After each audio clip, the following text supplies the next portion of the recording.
Olá, queridos, uma boa tarde, um sábado muito feliz e abençoado para você que nos acompanha aí do seu lar, ou quem sabe até em algum outro lugar, que o Espírito Santo e a graça de Deus o alcance onde você estiver e que o Senhor nos conduza em mais um estudo da sua santa palavra. Nós estudaremos nessa tarde o tema chamado Adventismo em Tempos Líquidos e você verá que há uma lógica de raciocínio nos temas que temos tratado aqui. Ontem nós falamos um pouco a respeito da liberdade cristã, mostramos como os cristãos, como nós adventistas, devemos nos posicionar diante de problemas sociais que existem hoje, e agora nós vamos entrar em questões relacionadas à identidade. E eu quero convidar você, antes de abrirmos a Bíblia, a falarmos com o Senhor. Oremos. Bondoso e eterno Pai, obrigado por estarmos aqui. Obrigado, porque a tecnologia nos proporciona também este encontro virtual, mas apesar da distância nós sabemos que o Espírito Santo nos une. Eu entrego em Tuas mãos a vida de cada um dos Teus filhos que estão acompanhando esta mensagem e outras mensagens nessa tarde, também os que estão aqui participando direto ou indiretamente, os que estão acompanhando neste lugar presencialmente, que o Senhor fale conosco, nos ajude a compreender essa mensagem. É o nosso desejo, a nossa oração. Perdoe os meus pecados e me use para a Tua glória. Em nome de Jesus. Amém. Então, abra a sua Bíblia no livro de Juízes, capítulo 2, versículos 10 ao 11. Juízes, capítulo 2, versículos 10 ao 11. Diz assim: Depois que toda aquela geração, aqui está falando da geração de Josué e Calebe, foi reunida a seus antepassados, surgiu uma nova geração que não conhecia o Senhor e o que ele havia feito por Israel. Então, os israelitas fizeram o que o Senhor reprova e prestaram culto aos Baalins. Bom, há pouco mais de 2 anos, creio que você vai lembrar, que a famosa Catedral de Notre-Dame, em Paris, foi incendiada. E apesar da minha e da nossa discordância profunda com a teologia católica romana, eu não posso negar que aquele episódio tem um simbolismo muito importante para nós como cristãos. Eu acredito que, sinceramente, há uma representação física daquilo que está acontecendo espiritualmente com o cristianismo como um todo. O que eu quero dizer com isso? Que a identidade cristã está sendo consumida pelas chamas do que nós chamamos de pós-modernidade ou de secularismo. Nós vivemos como igreja em uma época extremamente desafiadora.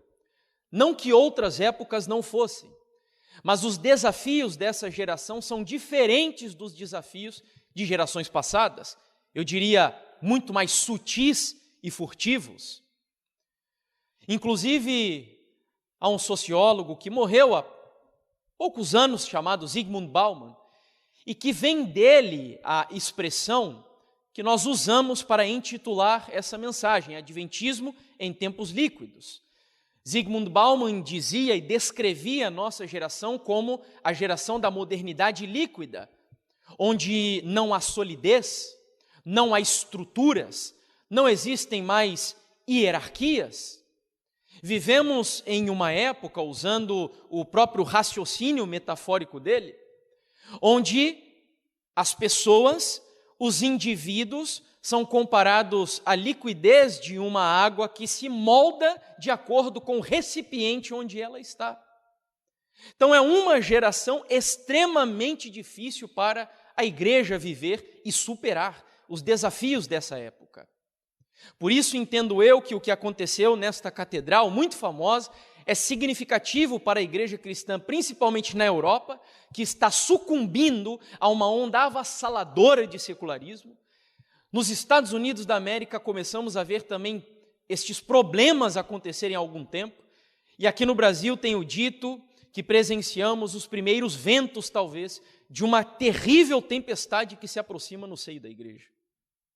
Voltando ao texto que lemos há pouco, Depois de 40 anos de peregrinação, os israelitas chegaram na Canaã, a terra da promessa, liderados por Josué. E Deus deu uma ordem a eles. A ordem era que todos os povos pagãos e rebeldes daquele território, que não aceitassem a proposta bíblica, ainda não havia Bíblia naquela ocasião, mas a proposta judaica da mensagem do Senhor, por rebeldia deveriam ser exterminados. Além disso, Deus ainda advertiu o seu povo de que não se misturassem com as abominações de Canaã. E é curioso que quando você faz um estudo simples da Bíblia e vê o que é abominação para Deus, eram práticas que eu diria eram culturais em Canaã. Por exemplo, na Bíblia a abominação é considerada a prática da homossexualidade, o adultério, comer animais imundos, beber bebida alcoólica. Só que tudo isso que aos olhos de Deus era abominação, para os cananeus fazia parte da cultura deles, da religião deles. Então Deus adverte o seu povo dizendo: não se misturem, não deixem que a cultura de Canaã penetre o seio da igreja. E então, o problema é que à medida que o povo foi se espalhando em Canaã e estabelecendo ali as suas casas, as suas famílias, eles se acomodaram e não exterminaram os povos rebeldes de Canaã. Consequência disso, voltamos ao texto que lemos no início da mensagem. A Bíblia diz que a nova geração que veio depois de Josué e Calebe não conhecia mais a Deus, o Senhor. Como assim? É exatamente isso que o texto está dizendo. Quando Josué e Calebe morreram, a geração seguinte já desconhecia a identidade de Deus e a sua própria identidade. Eles ignoravam quem eram, ignoravam a razão pela qual Deus os levou a Canaã. E uma outra consequência disso, o texto nos diz que eles esqueceram também o que o Deus de Israel havia feito por eles. Você já parou para pensar? Estamos falando de apenas uma geração. E bastou uma geração para que o povo se esquecesse quem foi o Deus que os libertou do Egito. Se esquecessem da história da abertura do Mar Vermelho. Ignorassem completamente o episódio fantástico da queda das muralhas de Jericó. É isso que o texto está dizendo. Em outras palavras, o povo, por ignorar a sua identidade, a sua origem, a sua missão, as raízes de onde vieram, eles acabaram sendo subvertidos por uma outra cultura que aos olhos de Deus era abominável. E então foram corrompidos por ela. Isso me fez recordar de uma citação que li certa vez de um jornalista, que é o Laurentino Gomes. Eu citei inclusive um texto dele aqui no seminário de ontem, onde ele diz que uma sociedade, e me permita substituir aqui a palavra sociedade por igreja, porque é o que nos interessa realmente, uma igreja que não estuda a história, não consegue entender a si mesma ou a si própria, porque desconhece suas raízes e as razões que a trouxeram até aqui.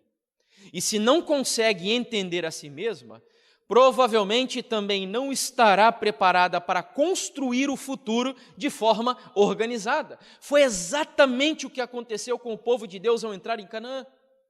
Por desprezarem, ignorarem, abominarem o conservadorismo, o tradicionalismo, as boas tradições, a identidade daquele povo, eles acabaram esquecendo da razão pela qual existiam, do propósito de sua existência, e além disso não conseguiam organizar o futuro, porque não tinham identidade. Houve uma corrupção quase generalizada dos juízes, você conhece muito bem a história.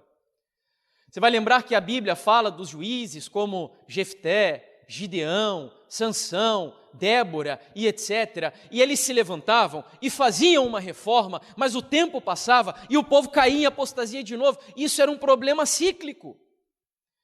Então a corrupção da identidade do povo de Deus foi algo tão terrível que foi uma enfermidade difícil de ser erradicada. Alguns traziam uma solução paliativa que resolvia o problema por um tempo determinado, mas logo em seguida o povo caía em apostasia de novo. Por quê? Por falta de compreender a sua história, a sua identidade e as raízes que deram origem àquele povo. Bom, e é nesse contexto que surge a história de Sansão. Nós não vamos estudar a história de Sansão. Você sabe o que Sansão representou para o povo de Deus? Grandes vitórias e derrotas enormes, ou maiores ainda, melhor dizendo. Porém, há um detalhe do início da história de Sansão, que nem é sobre ele em si, mas sobre os pais de Sansão, que é impossível não saltar aos meus olhos diante desse assunto que estamos tratando aqui. Do adventismo vivendo em uma época de liquidez, onde não há absolutos, onde as identidades estão colapsando. Esta é a época que vivemos. E então, vivendo nesse contexto, quando eu estudo a história do povo de Deus em Canaã e vejo Deus prometendo um salvador, um libertador, que no caso seria Sansão, os pais dele têm uma preocupação importante. E esta preocupação está aqui no capítulo 13 de Juízes, versos 11 e 12, onde Manoá, conversando com o anjo, e junto com a sua esposa, acontece aqui o seguinte: então se levantou Manoá e seguiu a sua mulher, e tendo chegado ao homem, que era um anjo, lhe disse: és tu o que falaste a esta mulher, a minha esposa? E ele respondeu: eu sou. Então era aqui, muito provavelmente, eu não lembro se Ellen White confirma isso, mas até o próprio Senhor Jesus, que no Antigo Testamento aparece várias vezes como anjo do Senhor. Então, disse Manoá, atenção, com a preocupação desse pai: quando se cumprirem as tuas palavras, as palavras de Deus, de Jesus, qual será o modo de viver do menino e o seu serviço? Se você não entendeu, trazendo para o nosso linguajar contemporâneo, a preocupação de Manoá era, quando ele pergunta o modo de viver, qual deve ser a identidade de Sansão e o seu serviço, a missão de Sansão. Porque Manoá tinha consciência de que, vivendo em Canaã, o problema da corrupção cultural era terrível. Ele viu o seu povo sendo assolapado por uma onda de liberalismo terrível que se vivia em Canaã, e principalmente no âmbito da sexualidade, inclusive. Porque os cananeus combinavam a depravação sexual com a própria religião, vivendo em Canaã. Inclusive, não sei se você sabia, quando Elias ele ora pedindo para chover, ou melhor, pedindo para parar de chover, é porque os cananeus acreditavam que a chuva era o sêmen do deus Baal.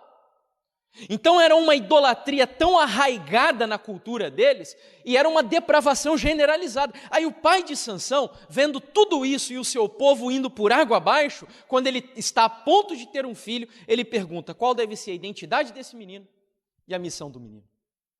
Ou o modo de viver, o estilo de vida que o meu filho deve seguir, e o serviço ou a missão que ele deve também propagar no planeta Terra. O pastor Douglas Reis tem alguns livros publicados na CPB. Um deles, por exemplo, é o livro Paixão Cega, onde ele fala sobre a história de Sansão de uma maneira fenomenal. É um livro para jovens, inclusive, que, se você é jovem e não leu esse livro, eu sugiro que leia. É um livro fininho, mas com uma mensagem muito boa.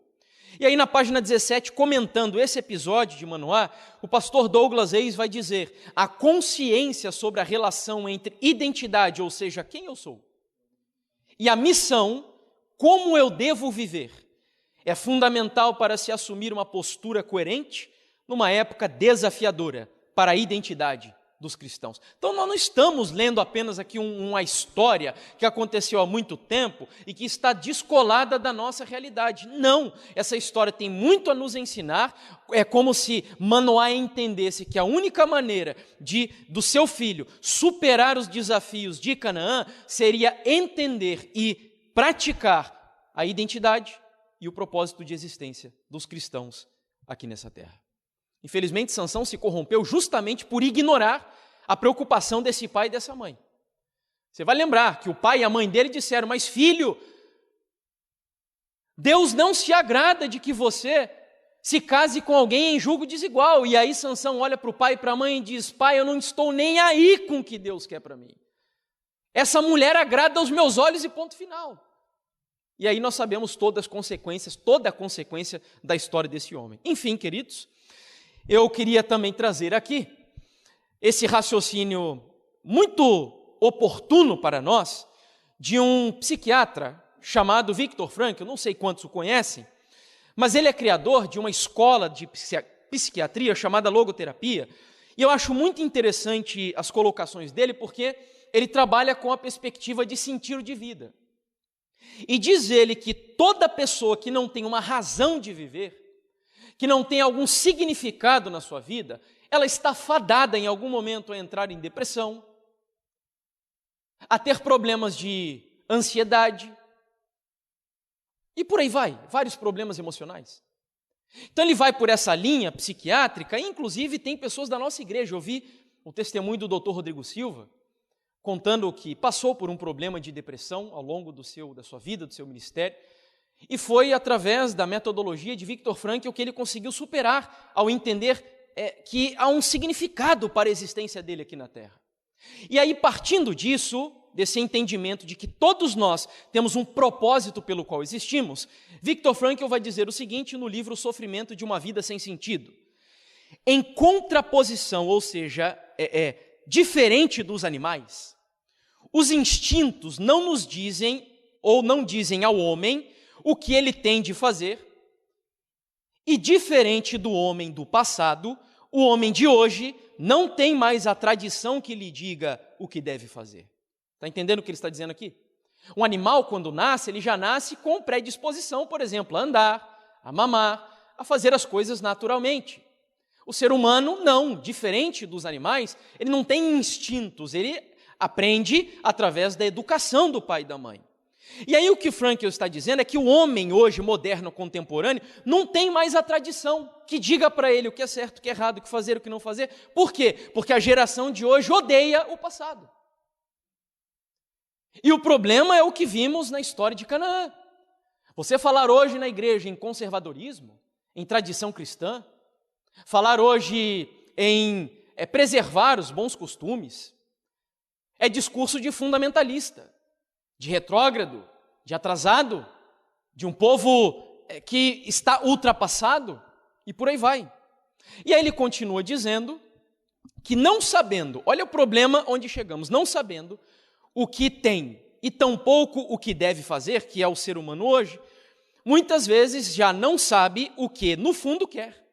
Assim, só quer o que os outros fazem, que é o conformismo, ou só faz o que os outros querem que faça, que é o totalitarismo. Em outras palavras, o ser humano hoje, e até o cristão contemporâneo, ele vai na onda da maioria. Será que vemos isso acontecendo hoje no nosso mundo? Com certeza, inclusive até mesmo no meio cristão. Agora ele usou uma palavra aqui que é um tabu, tradição. Parece que quando falamos de tradição, estamos falando de algo ruim, de algo negativo.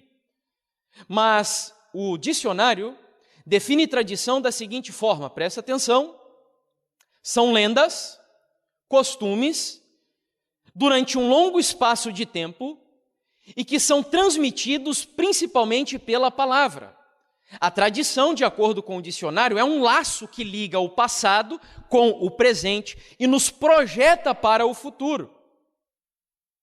Então, ele ainda também afirma que tradição está relacionado com doutrinas religiosas. E aí eu te pergunto, tradição para um crente, para um cristão, é algo importante também, sim ou não? É claro que é importante. Existem aspectos importantes da tradição e existem aspectos negativos da tradição. Por exemplo, eu poderia citar aqui o tradicionalismo, que é um problema, que é diferente de conservadorismo. Tradicionalismo é aquela visão, e muitos cristãos praticam isso hoje, até mesmo na nossa igreja, que são aferrados, apegados com coisas que a Bíblia não diz que são princípios, que Ellen White não diz que é princípio e tampouco o manual da igreja. Poderia citar, por exemplo, a gravata. Para muitas pessoas é quase uma aberração você pregar sem gravata. Não tem problema nenhum. usar gravatas.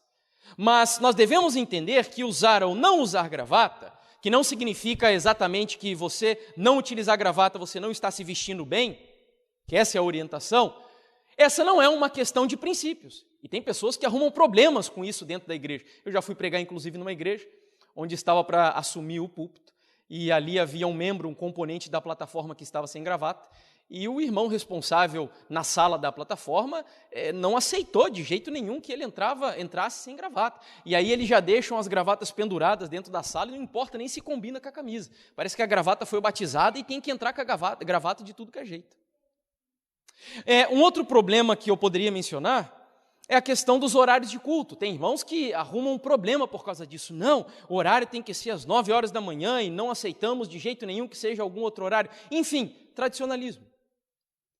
Porém, o que estamos falando aqui são das boas tradições. Existem aquelas tradições que às vezes são boas de serem preservadas, mas existem aquelas que obrigatoriamente devemos conservar. E é sobre essa que eu quero falar aqui. Então, diferente do que alguns pensam, tradição nem sempre é algo ruim na Bíblia.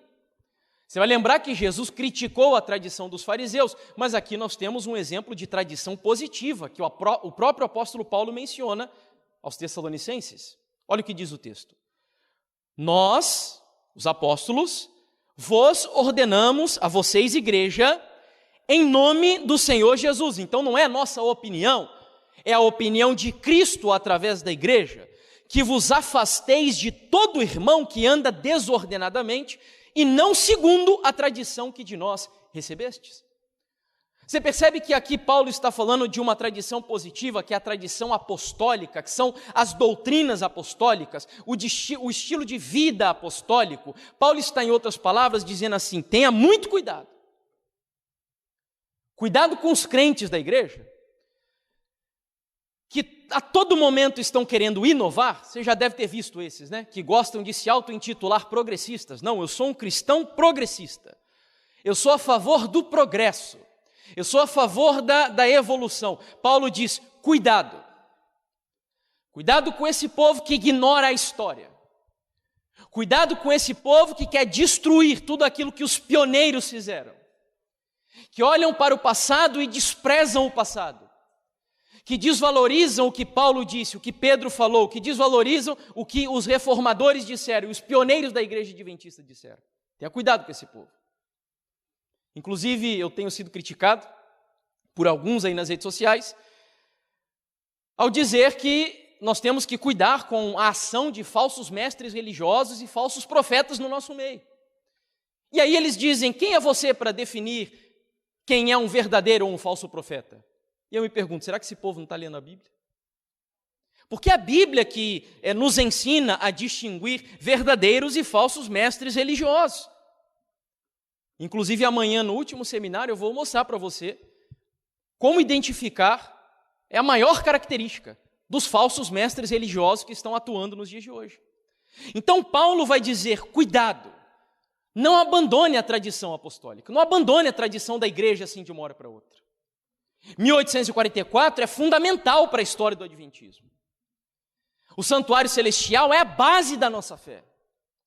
A mensagem dos 3 anjos é a razão de existirmos como igreja. E o diabo quer destruir isso tudo.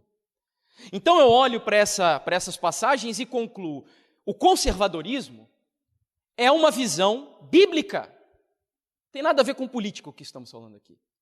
Ser um conservador, aliás, não é negar o progresso, não é negar a mudança. A igreja hoje tem que evoluir. Por exemplo, aqui nós estamos cheios de aparatos eletrônicos que no passado não tinham.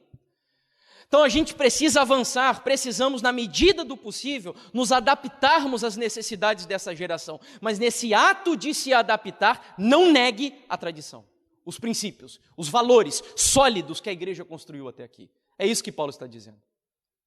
Além disso, se você não concorda com Paulo, então vamos ao próprio Deus. Aqui na segunda passagem, Jeremias capítulo 6, verso 16, um texto bem conhecido, onde o Senhor vai dizer, assim diz o Senhor, ponde-vos à margem no caminho e vede, perguntai pelas veredas antigas, qual é o bom caminho? Andai por ele e acharei descanso para a vossa alma. Então, não sou eu, é a Bíblia que diz, olhe para o passado, olhe para a história, busque exemplos na experiência de homens e de mulheres que já passaram por todas as dificuldades da igreja, que edificaram a história da igreja, que levaram o cristianismo e o adventismo até aqui, e que tudo o que eles construíram já passou no teste da cultura, da Bíblia, da história e etc. E agora pegar tudo isso que eles fizeram e jogar na lata do lixo, dizendo, nós somos a geração agora que tem que trazer tudo novo enfim, e nessas novidades, coisas que são abomináveis aos olhos de Deus. Bom, avançando um pouco mais, eu quero mostrar a vocês, eu poderia usar só citações aqui da Mensageira do Senhor, ou mesmo da Bíblia, mas eu vou usar citações de cientistas, para provar para aqueles que acham que o discurso de Ellen White é um discurso atrasado, que a própria ciência hoje comprova a importância do que acabamos de dizer. E aí um antropólogo brasileiro chamado Roberto da Mata, no livro Relativizando, vai falar o seguinte sobre tradição, veja se é importante ou não. Sem uma tradição, uma coletividade, me permitam de novo aqui substituir, uma igreja, pode viver ordenadamente, mas não tem consciência do seu estilo de quê? Estilo de vida. Então é impossível me conscientizar de qual é o estilo de vida cristão se eu simplesmente me descolo do passado, da tradição da história da igreja. E ter consciência é se situar diante de uma lógica de inclusões necessárias, exclusões fundamentais. Aí ele vai esclarecer ainda mais esse tópico dizendo, num exaustivo e muitas vezes dramático diálogo entre o que nós somos, identidade, ou queremos ser, e aquilo que outros são e, logicamente, nós não devemos ser. Então, o que da Mata está dizendo, e não é um cristão, é um cientista, ele está afirmando que tradição tem a ver com estilo de vida tem a ver com identidade, que vai determinar o que você pode fazer e o que você não pode fazer. Cito um exemplo para vocês. Antes de me converter, eu era fã de um rapper norte-americano chamado Eminem.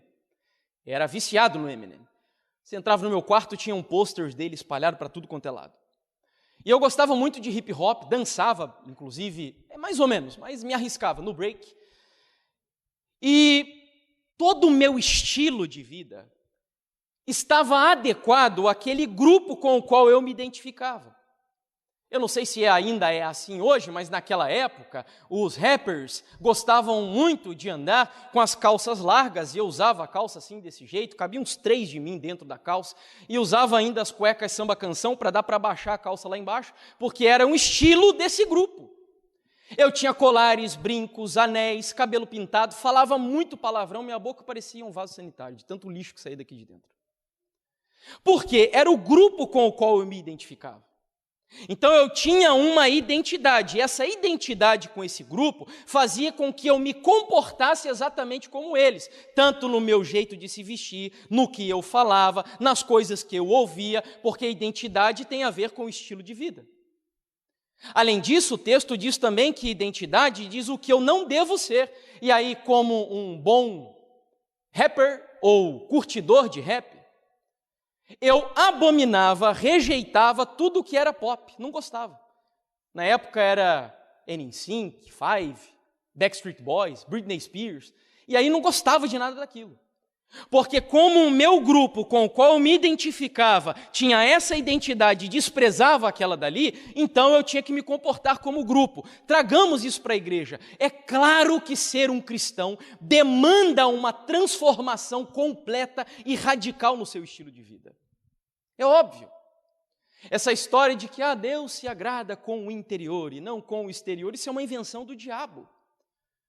Porque o exterior é exatamente o reflexo daquilo que o Espírito Santo fez ou está fazendo no seu coração.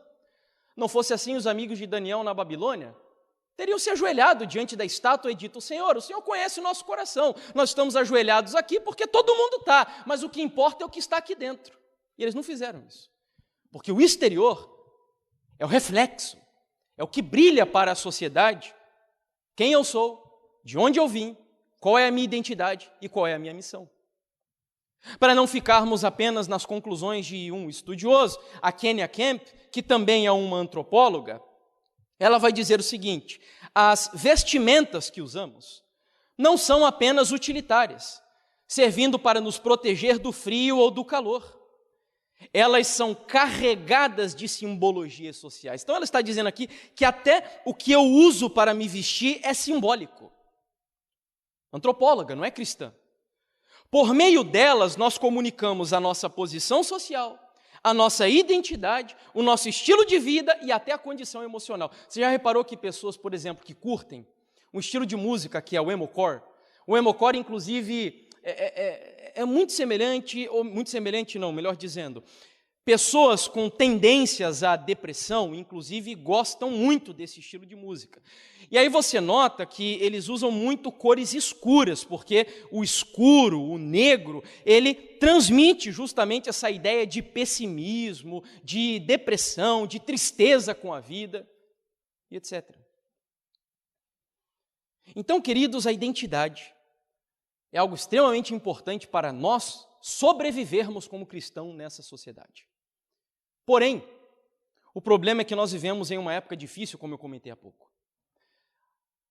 O título da nossa mensagem é Adventismo em Tempos Líquidos. Falta solidez, falta firmeza, faltam absolutos para a nossa vida. E eu tenho chamado essa geração nossa de uma geração esquizofrênica espiritualmente falando. A esquizofrenia, para quem não sabe exatamente o que é, eu vou explicar na prática, tá? Mas é uma espécie de desconexão entre aquilo que você diz com a realidade que a pessoa vive. Então, a título de exemplo, minha mãe mora num condomínio onde, a 2 casas de onde minha mãe mora, havia uma senhora, faleceu recentemente, que sofria de esquizofrenia. E certa vez, no meio da madrugada, essa senhora subiu, é um sobrado, e ela saiu pela janela do quarto, na parte de cima, andou pelo telhado lá dos fundos da casa, foi até a janela da casa da vizinha e no meio da madrugada começou a bater na janela. A vizinha levou um susto, ficou apavorada, era nova, inclusive, moradora do condomínio.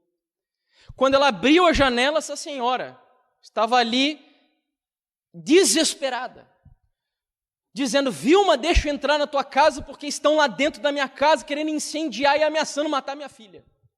Ela ficou apavorada, porque ela não sabia que a senhora sofria de esquizofrenia.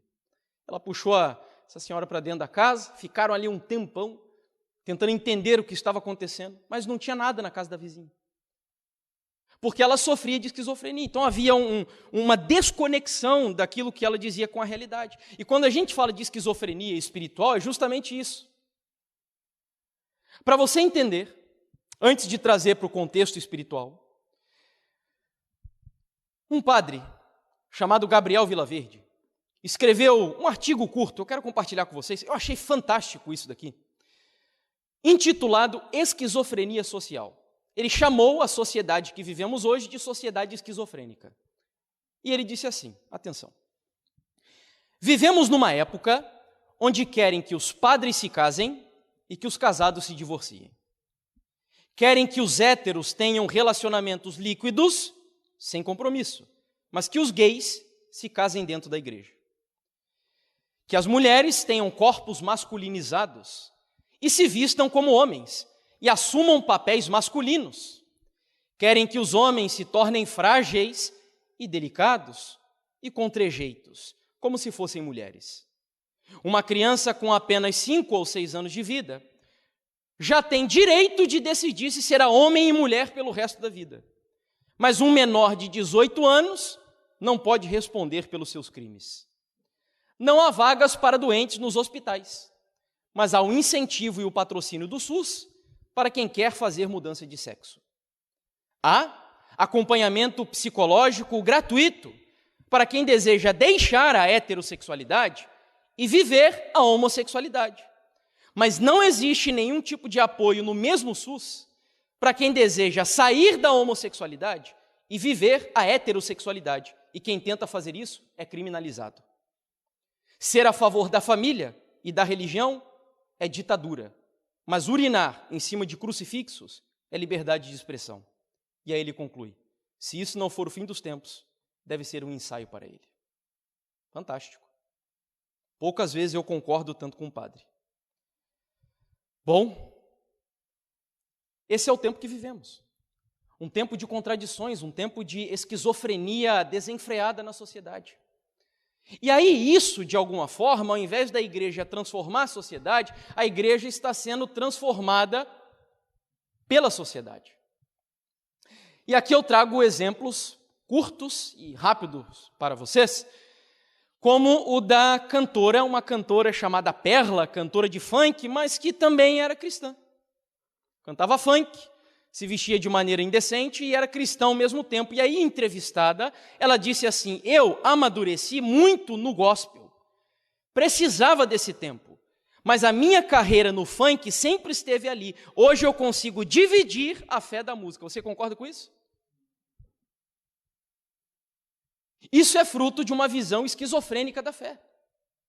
Uma visão dicotomizada, departamentalizada. Como se fosse possível você viver uma coisa na igreja e uma coisa lá fora. E é por isso que vivemos, como adventistas, em tempos líquidos, onde não há solidez, como o que vemos aqui. Um grande estudioso do meio cristão, não é adventista, mas é um especialista na ética judaica do Antigo Testamento, inclusive no livro A Busca pela Moral. Olha só o que ele vai dizer: quem é o Deus do Antigo Testamento? E o povo não gosta de ouvir isso aqui hoje. Resumindo, ser parceiro de Deus na Santa Aliança não permitia nenhuma bifurcação entre a adoração no templo e a vida cotidiana. Ser recebido pelo Senhor no sábado exigia uma atitude correta para com Deus, bem como uma conduta apropriada durante toda a semana. É tão complicado o que vivemos hoje que até essas coisas óbvias precisamos reforçar. Um outro exemplo, esta também uma evangélica, chamada Aline Franzói, modelo, e que foi convidada para posar nua na Playboy. E aí, tem problema ser evangélico e posar nu na Playboy? Ela achou que não. Ela disse que não tinha problema nenhum.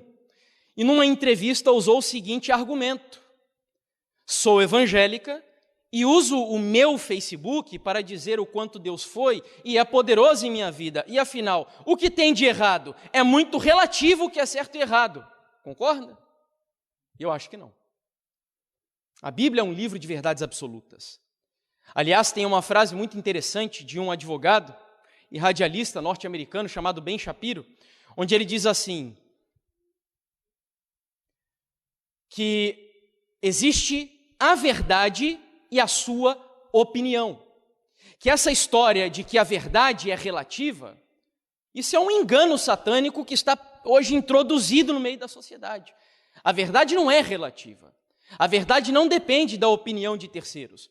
E aí eu lembrei da frase completa dele, mas o que ele diz é, em realidade, o seguinte: o que existe é a sua opinião, mas a verdade, ela é completamente absoluta.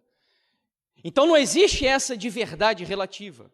E ela completa dizendo, é muito relativo o que é certo e o que é errado. Concilio não só essa nova carreira, como a carreira de modelo também, pois na minha concepção, Deus olha o nosso coração e a nossa intenção. Bom, para a gente concluir, será que esses problemas estão afetando o nosso adventismo? E eu acredito que sim. E em questões que, inclusive, eu acho inacreditáveis. Inacreditáveis. Esses dias, inclusive, eu falava com uma pessoa, uma amiga de Brasília, e ela falando sobre os problemas que temos na igreja, e pessoas que voltaram a tomar café, e pessoas, enfim, citando algumas coisas, eu disse, olha, amiga, se esses fossem os problemas, nós estamos hoje lidando com uma juventude na igreja e com influenciadores dentro da igreja que estão dizendo que masturbação não tem problema nenhum. Que estão dizendo que você fazer sexo antes de se casar não tem problema nenhum. Que estão dizendo que você praticar a homossexualidade é o amor mais puro e sublime que poderia existir. É isso que está acontecendo hoje. Então vivemos em uma época de colapso tão inimaginável de identidades que ser um cristão nessa geração é um desafio. Mas em nome de Jesus, ainda que você seja um jovem vivendo nessa geração, diante de todos esses desafios, Deus tem te chamado para se levantar, porque Deus disse que onde abundou o pecado, superabundou a graça dele. E o poder para você viver e vencer os desafios dessa geração estão disponíveis para você, jovem. É isso que Deus promete na sua palavra. Então, eu queria mostrar a vocês os resultados de uma pesquisa, saindo daquilo que ainda mais, que nos salta mais aos olhos. No ano de 2013, a Associação Geral fez uma pesquisa com jovens universitários da Igreja Adventista dos Estados Unidos. A pesquisa se chama Estudo de Conexão Adventista do Sétimo Dia do Século XXI. E milhares de jovens foram entrevistados, jovens universitários, e a intenção deles era tentar entender qual era o grau de confiança que os jovens adventistas tinham nas doutrinas distintivas da Igreja Adventista. E aí, para surpresa e preocupação, eu quero mostrar a vocês, em grau crescente de rejeição, quais foram as doutrinas mais desprezadas pelos jovens universitários adventistas nos Estados Unidos. Aqui no Brasil, acho que não é muito diferente. Primeira doutrina, em grau crescente de rejeição. Primeira, o santuário celestial. Segunda, que o mundo foi criado em 6 dias, literais, num passado recente. Terceira doutrina mais rejeitada, o dom profético de Ellen White. Quarta, a doutrina ou a crença fundamental do juízo investigativo. Quinta, de que eu devo me casar apenas com pessoas que compartilham da minha fé, da minha visão de mundo. Sexta, que é a doutrina mais rejeitada de todas, que a Igreja Adventista do Sétimo Dia é a igreja remanescente para o tempo do fim.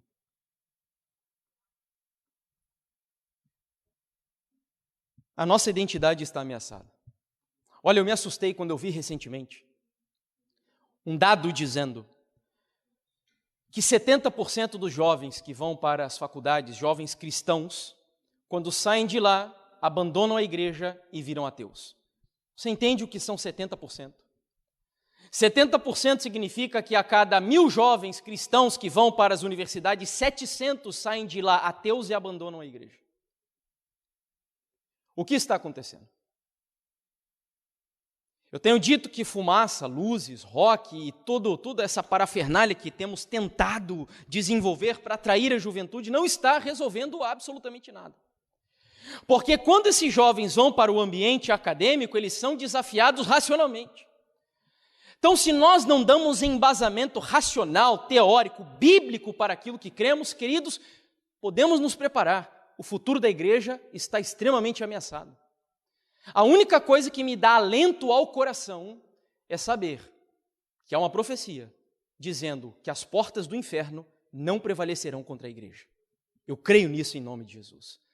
E Ellen White ainda vai dizer também que, embora a igreja pareça como prestes a cair, ela não cairá. Não cairá. Eu acredito nisso. Mas nós precisamos reagir. Deus espera de você, jovem, inclusive, uma reação. Nós precisamos, nas nossas igrejas, nas nossas comunidades, ajudar os nossos líderes de jovens, líderes de adolescentes, a trabalhar cosmovisão cristã adventista com esse pessoal. Inclusive, eu tenho dito que os adventistas que nunca leram a série Conflito de Ellen White, você não tem a cosmovisão cristã adventista. Em algum momento você vai se desviar ou macular a sua visão de mundo. Então já comece a planejar com o primeiro propósito, você que está assistindo esse congresso, a ler a série Conflito toda. Patriarcas e profetas, profetas e reis, desejar de todas as nações, Atos dos Apóstolos e Grande Conflito. É o mínimo de Ellen White que nós precisamos estudar, o mínimo. Nessa ordem de preferência. Porque é estudando esse conteúdo que a nossa visão de mundo será trabalhada, moldada. E por que tem muito jovem hoje se desviando? Porque está com a visão de mundo líquida, como temos falado aqui.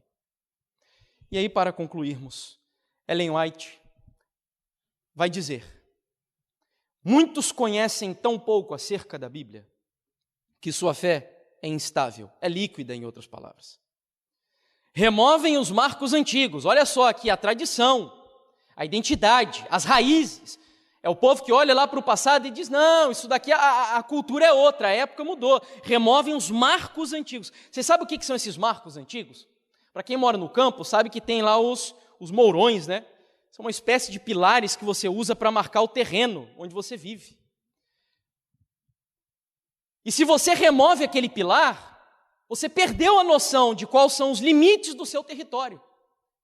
Esses são os marcos que Ellen White está aqui falando, usando a expressão do campo aí para nos ajudar a entender que os marcos não devem ser removidos em absoluto. E as falácias e ventos de doutrina os levam para cá e para lá. A ciência, falsamente assim chamada, está minando os fundamentos dos princípios cristãos. Olha só, o problema não é exatamente a ciência, mas a falsa ciência, que está fazendo os nossos jovens aí idolatrar Nietzsche, Freud, Heidegger e por aí vai, e filósofos e acadêmicos e etc, etc, ignorar os grandes filósofos do cristianismo que estão aqui na palavra de Deus. Ellen White, inclusive, diz que Moisés era filósofo. Segue o texto. E os que uma vez estavam na fé vão se afastando dos marcos bíblicos, olha que interessante, e se divorciam de Deus enquanto ainda professam ser seus filhos. Isso daqui é esquizofrenia, que a gente mencionou há pouco. Ou seja, a pessoa está divorciada de Deus, mas ao mesmo tempo diz que é filho dele. E aí, queridos, concluo com esta última citação do pastor Jean Zukovsky, que é professor no NASP de Engenheiro Coelho, se não me engano, onde ele afirma: a grande questão para a igreja adventista hoje, para nós hoje, é saber o que mudar, onde mudar, como mudar, por que mudar, quando mudar, sem que o remanescente suscitado por Deus do movimento profético de 1844, para dar a última mensagem de advertência ao mundo, perca a sua identidade e a missão. O pastor Jean Zukovsky aqui está ecoando as palavras de Manoá, o pai de Sansão. Adventistas do sétimo dia, vocês querem saber como superar os desafios dessa Canaã, essa Babilônia chamada planeta Terra que vivemos hoje? Lembra do pai de Sansão, Manoá? Ele olha para o anjo e diz: Senhor, qual deve ser o modo de viver do meu filho e o seu serviço? Qual deve ser a sua identidade e a sua missão? Isso é o que o pastor Jean diz aqui. Nós temos que saber o que mudar, quando mudar, se é preciso mudar, mas sem nunca negarmos a identidade, a tradição, boa tradição da igreja adventista, a história da igreja, as nossas raízes. É possível, queridos. É possível vivendo no meio de um mundo líquido, entre uma geração líquida. É possível sermos, pela graça de Jesus, cristãos absolutos. Que Deus nos abençoe e nos dê a coragem necessária para vivermos essa espécie de cristianismo nessa época, em nome de Jesus. Amém. Vamos fazer uma pausa agora e, na sequência, nós seguimos com um tema que, inclusive, está relacionado à questão da identidade. O assunto será: a Igreja Adventista do Sétimo Dia ainda é o remanescente, de Apocalipse 12, versículo 17. Serão os temas dos 2 seminários seguintes, que estarão divididos em 2 partes. Que Deus te abençoe e até daqui a pouquinho.